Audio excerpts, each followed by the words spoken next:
Coming up on AC Media. Lwaki abaana bajeemye okukola mu abazadde bye mwagala si bye baagala is that mulemeddwa okutegeera generation y'abaana eriwo. Omwana wedde engeri gye wayogera naye si gyoyogeramu n'omwana wa kaakati. Edda bakusibanga n'emigwa magana okufuluma. Parents of those days. Omwana w'ennaku zino tomunyumiza. Ayogera oyogera.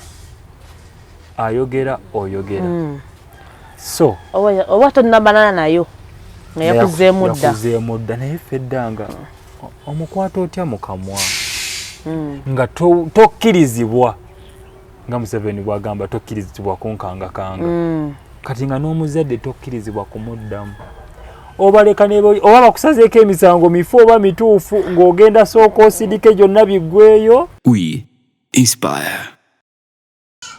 Aba YPA abakugu mu kukola amagoba nga bayita mu kulunda embuzi bazze okukuwonya obwavu anti balina obumanyirivu bwa myaka 12 beddo teweetaaga kuba na ttaka abakozi oba ebiseera gwe lundisa aba YPA ofune nusu ku nusu tebiri mu folofoto w'abazibye zaafudde oba zaabuze ofuna ssente yo nga teriiko agamba oba okufuna embuzi zennyini okumanya ebisingawo tusange ku kizimbe kya YPA building ku Lubaga Road okuliraana enkulungo ya Kabaka oba Nansana ku siteegi y'e Naluvule osobola okutukubira ku ssimu noti 7 noti 3 noti 34 oba noti 753 24 noti 6 5 noti oba kubira general manager waffe yennyini ku noti 772 23 45 86.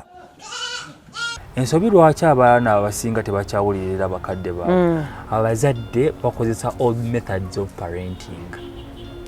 Old methods. Stone age. Waliwo akagera akagamba nti simanya old tricks cannot actually trap a rat. Kali awo bwe katyo. Kabwe kyogalya. Messages siko wadogamba. Kadi message ita ku kitabo kya gamba bulungi nnyo. Neba ekyo kitabo mulimu gamo n'ekitoko bulungi n'ennyama n'egirekawo. Webale nnyo. Obutwa kati banteze ennyama kati weewali obuzibu. Tuze ku baana. Tuli ku baana. Nti ebyedda tebiyinza obutagunjula. Tetujagala tebiyinza mujja tufuna biyinza obutagunjula mwana. Tutandikira mu situation. Now, methods abazadde ze bakozesa tewayambala ngatto omwana wa alina okuzambala. Lwaki abazadde bedda abamu abakyali intrigued with that old method balumiza nnyo abaana baabwe.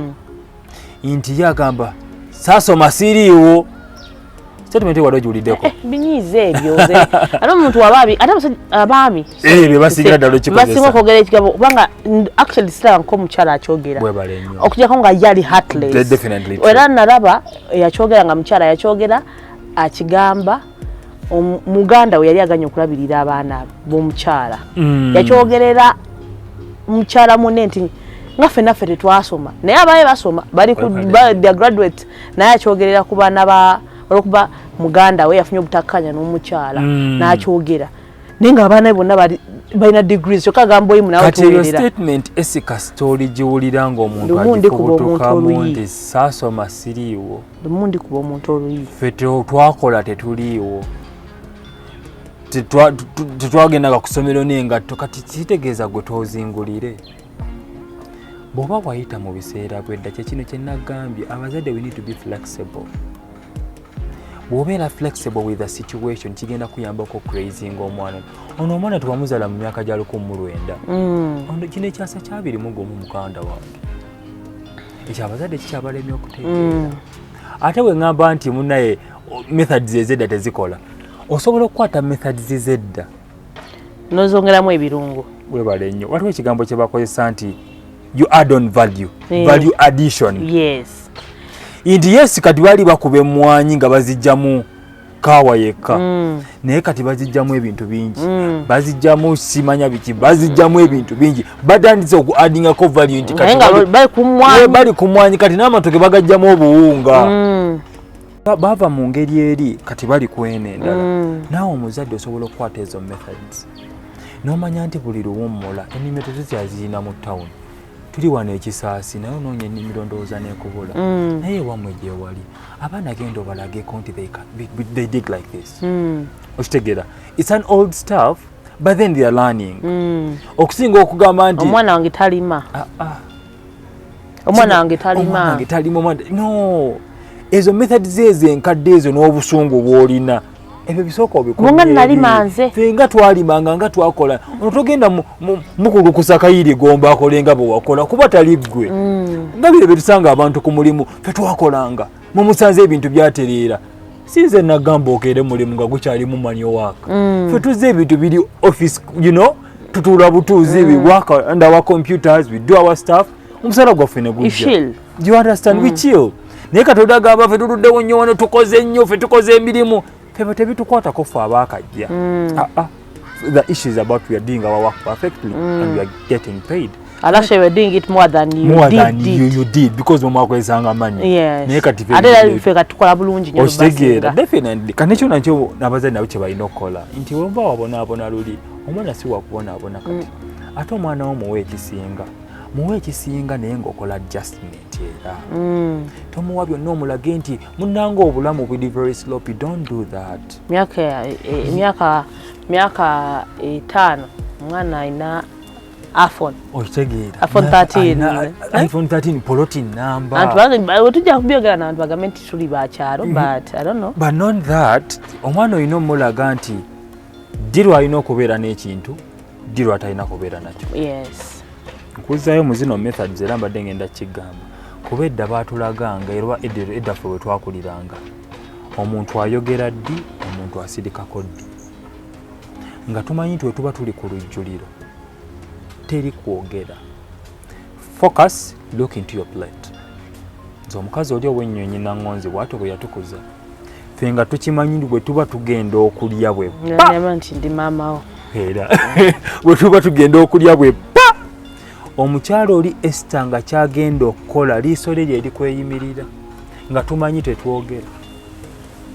naye bazadde bakozanga eriiso weebale nnyo omugenyejjanga ayinza okujja nagamba notambula nga ali mukulya naga nje nkulye maye nje jankweko kati nga tunabagenda okitegeera sagala era ng'omugenyi mukoma kumubuuza mutambula kyalina ng'ekintu gye kitujjamu nti one familiarity akamanyiiro ti omuzadde azze ewaka oba omugenyi azze ewaka abaana b'ennaku zino balina akamanyiiro nga kyewatandise nakyo atandika okukwata mu sowaani y'omugenyi yakutte mudda abuukira mu ntebe yeemu omugenyi mwali kati noaba omwana tata we yamuyigiriza okutula ku mutwe naye wojja ng'oli mugenyi nawe ayagala kutule ku mutwe banange kati ffe ebintu ebyo bw'obiraba nti omugenyi omumaze okumubuuza mugende muzannyo mulidde emmere omuntu ategula essowaani muli awo mwogera bazadde omwana ng'ajja mu mboozi mu mboozi ezo method tozirabanga zadda but you need to bring them here kyekintu kye nagambye you try to be flexible ozireeta n'ozireeta wano nti abagenyi baba boogera abantu abakulu omwana tayogera newoba obimanyi olina gy'olina okwogerera kino kyembadde nkugamba nti omwana alina kwogera ddi alina kusirikako ddi biki by'alina okukozesa ddi na biki bw'atalina kubikozesa era ddi era wa era okomyawo kali why when what byonna how awo kale era ogenda okulaba ng'edda bwe twatuulanga mu lujjuliro bwe twayigiriranga discipline manners dining tables ng'olaba nti bw'otuula bw'oba oli mu kulya omuntu aswankula omuntu alya bulungi era nabuuza maama wange lwaki mwatukuzanga nga mutugamba ennyama yeebeesembayo akantu ako kategedde bukulu kale kategeeza ki bugumiikiriza ennyama gy'olabanga genda kuwola akafuka essavu esi ng'essavu teririkanga emmere eweddewo kati ng'ebye let us first go motivation a bit bwetutuula ku lujjuliro ffenna abakuzeeko mu myaka wansi ku lujjuliro bataddewo emmere biki byonna taata atudde ku ntebe that African setting definitely African setting ogenda okulaba nti buli muntu baamuwanga ne bamugamba tunula mu sowaani yo Kikyagezaako tegeeza fa kubikwatako. Sikufuna omuya Douglas ng'alidde emmere nnyingi. Nanti ogwo bayita ova mu kuba n'omuluno oba n'omuluvu. Oba okitegeera n'omanya nti kati omwana atunudde mu ssowaani badde nja kukuza ku kiri ekintu ky'ekifi. Ekifo ekyo kiraba tekikkusa. Ennyama tekkusa. Emmere yekkusa. Emmere yekkusa. Kyegezaako tegeeza nti bino emmere gy'olidde bino by'ofunye mu bulamu bino bye bikkusa biri by'oyagala ebinene ennyo tebijja kukkusa. Ezembala banaye simanyi lwaki abantu bedda baalinga bagezi tubitegedde luvannyuma nnyo nti byalina bingi bye bituyigiriza obugumiikiriza okustayinga focused okuba disciplined obutayogera ng'omuntu alya obutacwankula kulemerako kwewaayo okuba ne discipline nti omuntu bw'amala okulya ategula omuntu bw'amala okulya afumbya. Abantu abasinga tebakyebaza togamba omuntu de thank you n'omukolera ekintu ekirungi n'ateebaza amalaga kale weebale naye ate ng'omuyambye kitandikira kuva eri wansi. Omuntu ono ne waaba nti ensi ejjinza omukoonakoona n'adifoomingamu naye mwangu kulambulwa nadda mu layini olwa foundation gy'aba yafuna. Era kino nkyogerako tuli mu methods ziri enkadde abazadde tebalemye okutereeza nti azijja eri azireeta eno. Waliwo omuzadde methods tayongedde mu birungo azireese nga bwe ziri ate ng'omulembe gukyuse. Yes, another thing tulina kye tuyita operan conducting.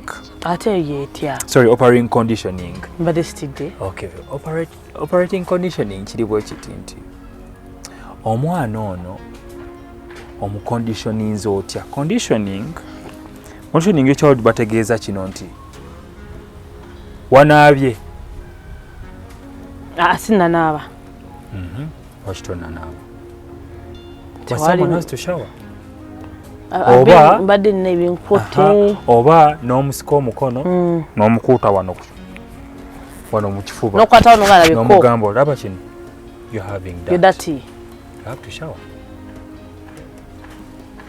Wekyo kino okubeera conduct tuli mu conditioning oyitekawo condition eyo tandise okugibuildinga. It's different from the environment.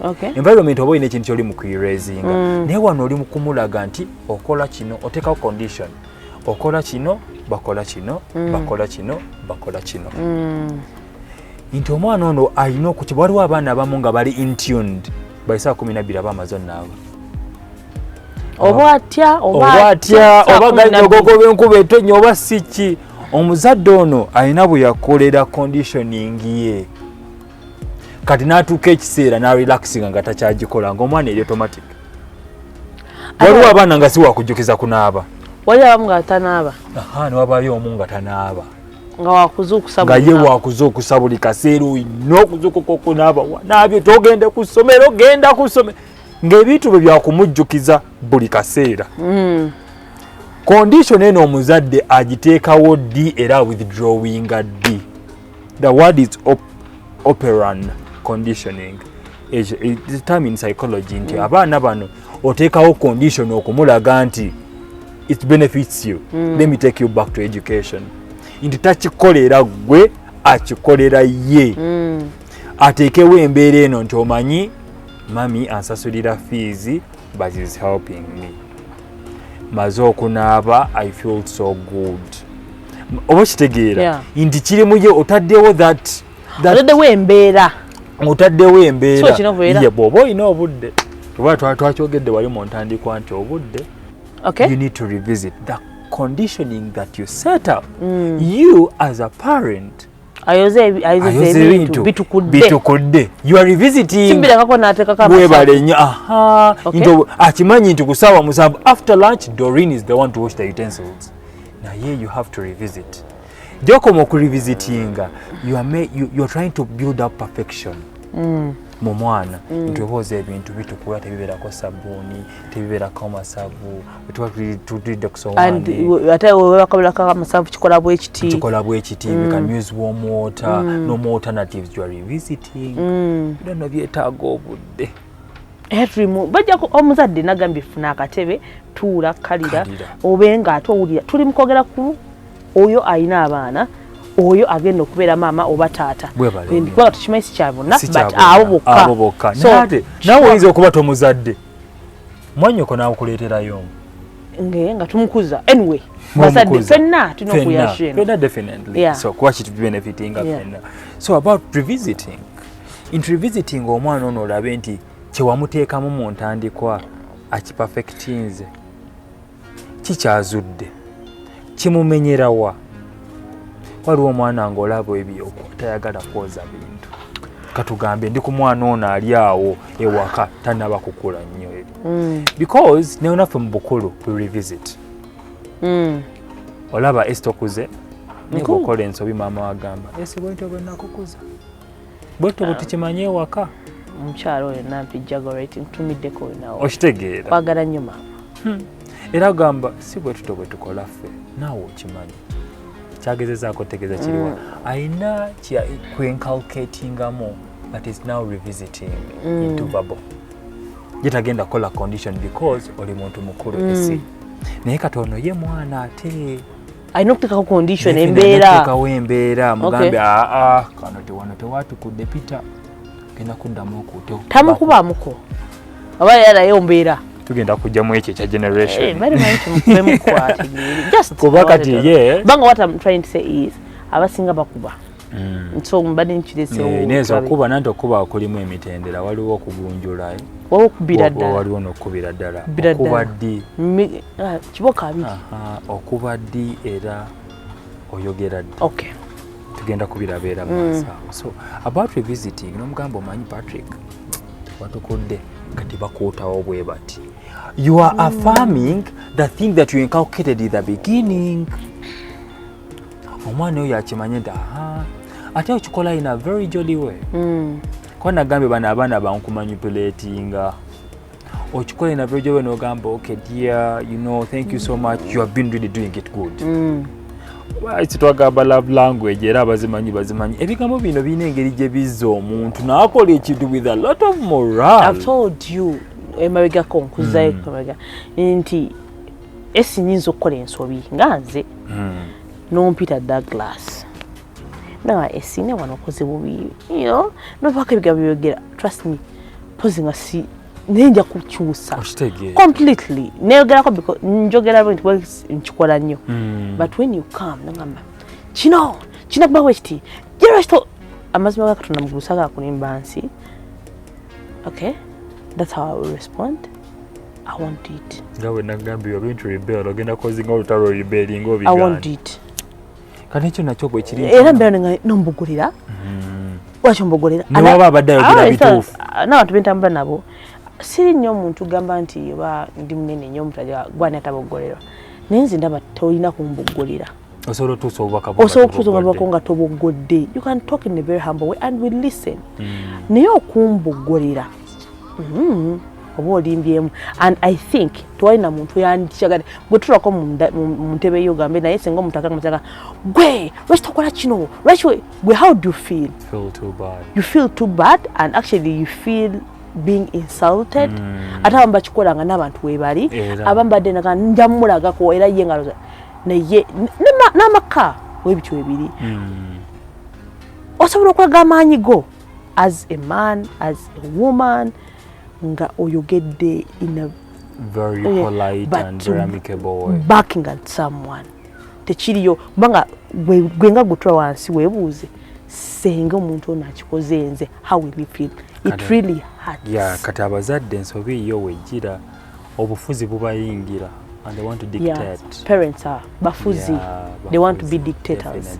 Nze ndi muzadde nkwelera school fees nza kwemerera mwana tanfuga omwana talina kyangamba alabadde bw'ogyogedde bweba gupokera nze omwana tasobola kusalirawo olina nekyosokodde era kyejagadde ennyo ali ku mulembe guli aleese the other monopoly ogwabajajja alowooza agala kukumula omulembe guli automatically kigenda gana omwana agenda becoming rebellious omwana atandika okuwa bakuyita kuwaguuka omwana atandika okuwaguuka akuve under control bagamba omusajja omukambwe naye abaana bamulema omukazi mukambwe abaana bagaana because we are used ajja kuyombera oba kitegeera nga tokyalina kyokyusa n'amaka bwe gatyo just what tuli bazadde nina amaka nago bwegatyo. So that energy. Definitely. This revisiting kikuyambako yo tuwafaamu ekintu kye watandikawo. Yes. Yeah, it really helps you a lot. You know, revisiting conditioning eno ogenda okulaba nti wakiteekamu dda. Ogenda okulaba yoketa ujjako nfuufu kati. Jako nfuufu mpola ati yali afukamira. Kati bwafukamira tabandaalawo nnyo. Afukamirako katono. Kasi waba afukamira nnyo ate kakkanako. Tobuuza muntu ng'oyanguwa. If you are eating yemmere yiyo. You get. Oyo omuntu atamaka seta. Alimukweyongerayo oli otya amanyi akubuuziza kiwedde. Ebitebo gy'okoma okuddayo n'obikola revisit in a very good omwana amanya yes I've been doing good but babaddewo awantu awamu embadde nkyamyemu because they are also human beings, they understand. Ekyo abantu abamu kyabalema okutegera balowooza abaana bano bo tebalina independence yaabwe. They have rights. Kyobola tulina kye tuyita children's rights. Tebaba babasiba. Okitega kyobola era kati bawensi ezimu nga bakusibye dda. Omwana akuloopa. Era ogenda wano e Sweden, ekiri e Sweden wano muganda wange. Omwana w'omubogolera. Oyinza kuyisaamu empi. Akuyisaamu empi n'otaba okujja omuwaabira. Omwana ayinza okuba. Bwe Sweden wano nina mukwano gwange ali Sweden yanyumiza story n'aŋŋamba nti omwana bw'ajja n'agamba ayagala laptop n'otagigula akusibya. Omwana bw'omubogolera Never nice. So ye setting yaabwe. Ogwa ku muzadde wa wanali mu 1900. Ngebe tojja bimunyumiza.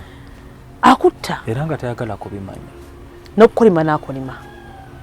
So you revisit. Era gwe muzadde gwe ina ndaba. Try to revisit. Olabe nti bye wateeka mu mwana biri bye twogeddeko. Omwana alina okukola kino alina okukola kiri. Ddala byali mu kukola. Opolishinge. Kubanga bwe nagambye mu ntandikwa ya sheno. Obuvunaanyizibwa bw'omuzadde is a full-time job and it's a lifetime still. Yeah. Nti ebintu byonna ogenda kukola kyo olina be fulfilling. Tugenda kwogera actually talking children in this generation. Abazadde abasinga lwaki abaana bajeemye okukola bye mwagala si bye baagala. Lwaki bakoze ki? Lwaki abaana bajeemye okukola mu abazadde bye mwagala si bye baagala. Is that mulemeddwa okutegeera generation y'abaana eriwo. Omwana wedde engeri gye wayogera naye si gyoyogeramu n'omwana wa kaakati. Edda bakusibanga n'emigwa magana okufuluma. Parents of those days. Omwana w'ennaku zino tomunyumiza. Ayogera oyogera. So oba tonnabanana nayo nga yakuzeemu dda naye feddanga omukwata otya mu kamwa nga tokkirizibwa nga Museveni bwagamba tokkirizibwa kunkangakanga kati nga n'omuzadde tokkirizibwa kumuddamu obaleka oba bakusazeeko emisango mifu oba mituufu ng'ogenda sooka osirike gyonna biggweyo ate omale weetonde bwe weegaanira egyo nagyo miggo wokkiririza nagyo miggo kyoba olina okukola kwetonda bwetonze oba wagikoze oba tewagikoze. Naye abazadde b'ennaku zino esi gye bakomye okulekerawo era point esembayo talking to generations. Omuzadde oyogera otya oba oyisi abaana bano bemuzaala essaawa zino betuzaala bemuzaala essaawa zino how do you communicate to them? Oyogera otya nabo? Yes. Kati kankimenye bwenti engeri gy'oyogeramu n'omwana omulenzi gy'oyogeramu n'omwana omuwala because the other ones are a male or no female. Abaana abalenzi tumanyikiddwa eggumire tuyina terigambikika. So engeri gy'ogenda okundiscipliningamu tejja kubanga ya muwala oli tina. Abazadde obuzibu bwe tukozeemu ensobi we generalize. Mwagala okuza omwana omuyitimuko gwonna bwe guti ekisoboka and it's very dangerous. Abaana bano gender ndala the way it behaves is totally very different. Omusajja omwana omulenzi omwana ow'obulenzi engeri gye balina omudiscipliningamu ndala twakyogerako era kwegayididde eddayo. Omwana omulenzi bamudisciplininga with situations Yo mwana omuwala you talk. But honey, do you know what you really did is bad? I'm very annoyed. Ogamba mwana omuwala. Ogamba omwana omuwala nawuliranga bambi mami munyiziza. Era ogenda okawuliranga akaana kagamba mami is very annoyed with me. Sorry, mami is not mama. going to forgive me. Niyo omule. Ojja omugamba ebyo. Omugamba ebyo. Nti Gerard wanyiziza wakoze bubi. Ebitajja biwulira. Mama you'll be fine. Abolu mulembe go. Wagamba? Mami you'll be fine. Olwala yanga asirika busirisi. Ate abalenzi mutumanyi. Ongamba nenkusirikirira. Naye bambi kyo nanzira ku mupiira gwange. Nga tudda ku game za. Nga tugenda tuzannya ebyaffe. Yo omwana kigenda mubeera mu buli bwana akulaba because for them they are emotional. Mami got annoyed. Kati gwe muzadde bw'okolera akabenje obayite muserumu bonna. Mukole kino. Kyova olaba abedda baawanga emirimu nga giri very specific. Nta nakamata ogugwo gwakufumba. Gerard wakushima mazzi. Ojja kukola kino. Ojja kulunda. Ojja kutumwa. Gojja kuumanga banno. Ojja kunaazanga banno. That kind of stuff. A generation yaffe no kyetasobodde kola babazadde naku zino bayita ba hybrid parents. Kyebatasobodde kola. Ba planned parents. Ba planned parents kale. Ba planned parents. Ba planned parents nga balina ba planned kids. Kuba omwana y'omuwala bigambo byo gwe omuzadde n'engeri gy'obifulumyamu, engeri gy'obipackagingamu bye bikuyamba okustimulayininga omwana w'omuwala.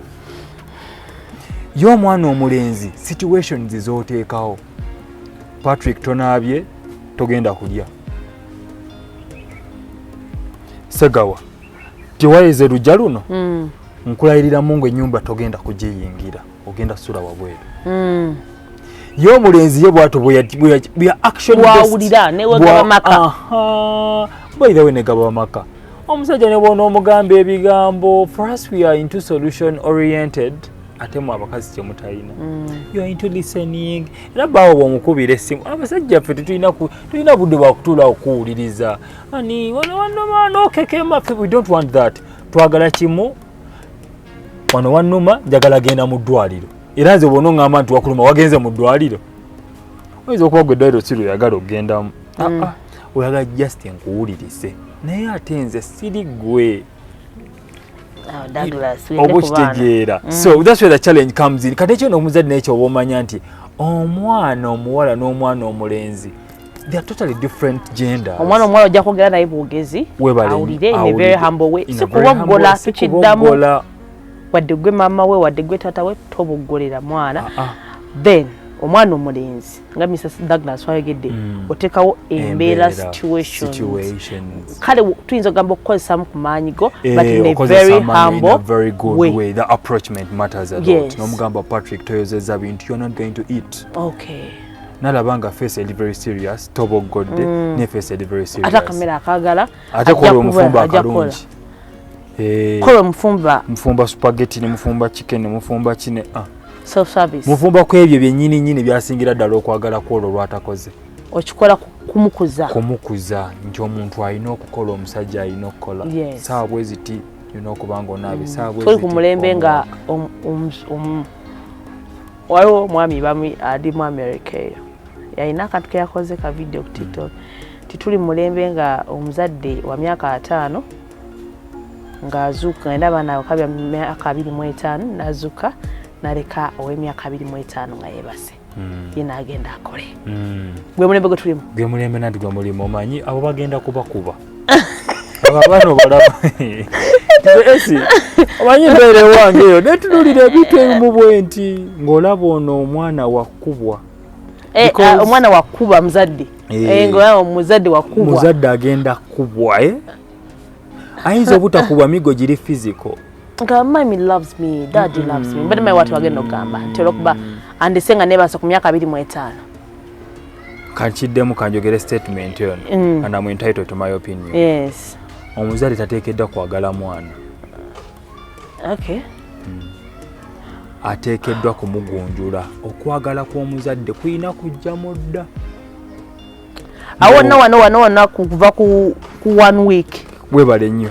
paka ku myaka emeka paka ku myaka eyo bwana atukira kati naye yeetengeredde atandika okufulumya products myaka 18 ba myaka 18 eyo katugambo 2 amaze campus atandika okufulumya products laavu y'omuzadde weyina okujjira era abazadde batwagalira ebyaddala eyakatijja ng'alaba omwana we gwe yateekamu ekintu akuze tamuswazizza kuba nkulayirira Mungu esi ne bw'onooba nga nnyoko yakwagala ng'okyali mu infantry stage odingida high school akwagadde nnyo n'otuuka mu myaka giri n'omuyiwa laavu yonna gyeyali alina kugwa ejja kufa ajja kulaba ng'amaanyi ge gonna gaafa ttogge kyovola abazadde baffe batwetaaganya era kyovola bandabye nnyo abantu bangi ba sheikhs bannaddiini bagamba bazadde bammwe bwe basingira ddala otwagalira kati tutandise okubeera 25 webalekolaobanga omuntu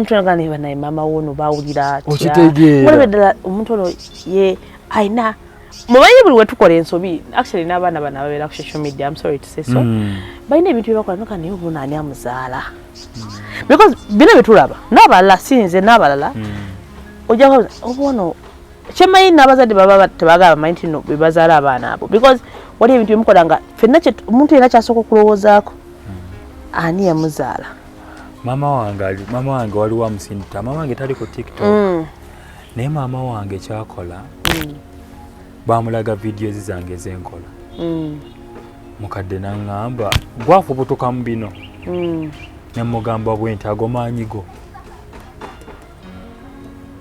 namugamba maanyigo naye ng'omulaba tekikkirizigika musanyufu kuba bw'alaba abavubuka abanywa enjaga bw'alaba abavubuka aboonoonese ng'owuwe mu olwo olubo taliimu kimuzaamu amaanyi kyengezaako tegeeza kyekiriwa esi nti omuzadde atuuka ekiseera ta point wakwagalira mudda wano aba ayina kutuukiriza buvunaanyizibwa bwe amanye nti mudda agenda kukungula Saga Douglas nga tumaliriza kimu bibiri obutera okubeera n'ekitalekeka so bako kyogamba omulabi wa S Media gwe wenna ndaba yonna gy'osinziirira nga bwe nakinogaanyiza mu ntandikwa oba nga bwe nakyogeddeko mu ntandikwa obuvunaanyizibwa bubwo omwana si kizibu bw'oli yawulira eby'omuwendo omungi ku bitagasa kinenge gye kijja okuyamba mukikyengezaako tegeeza